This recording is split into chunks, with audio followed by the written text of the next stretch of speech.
Bismillahirrahmanirrahim. Hello friends, Assalamu alaikum. Welcome back to Juniors Language Club at English with Arifa Miss. I'm Sarika from Chattogram. Take care. Be careful. Watch out. এগুলো আমরা কখন ব্যবহার করব?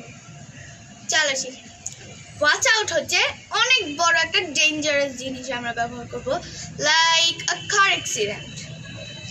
A car accident. Watch out. The signal is red.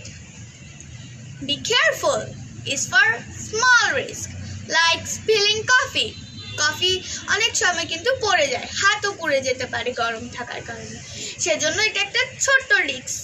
সেজন্য আমরা কি বলবো? Be careful. Be careful. Take care. Take care is a way to say goodbye. Take care goodbye বলার একটি নিয়ম. So that's all for today.